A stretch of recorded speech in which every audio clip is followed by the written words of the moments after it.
શબ્દ આવડે છે તને? એ બોલકી હવે તો બંધ થા. શું છે બા તમે ભીમન બોલકી કહો છો? ભાઈ બહેન મમ્મી પાપા બધા જ મને બોલકી કહે છે. હું બોલકી નથી. જ્યાં 100 શબ્દ જરૂર હોય ત્યાં હું 10 શબ્દ વાપરું છું. એમ જ્યાં 10 શબ્દ જરૂર હોય ત્યાં હું 1 શબ્દ વાપરું છું. એમ જ્યાં 1 શબ્દ જરૂર હોય ત્યાં સાથી કામ ચલાવું છું. તોય તમને બધાને બોલકી લાગુ છું?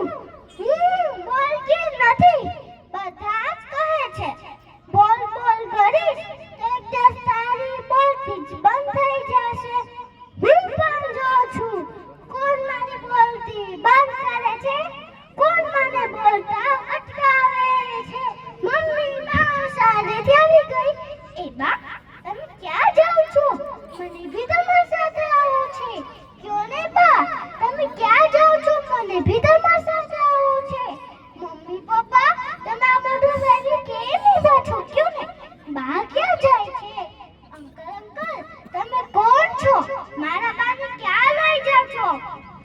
બેટા હું તારા બાના દીકરાને ઘર લઈ જાઉં છું. એના દીકરાને ઘરે આ એનું દીકરાનું ઘર છે, આ એનું ઘર છે, આનો આખો પરિવાર છે. અંકલ તમારા બા ના લઈ જાઓ. મમ્મી પપ્પા બાને રોકો ને. બા તમે ના જાઓ, બા તમે ના જાઓ.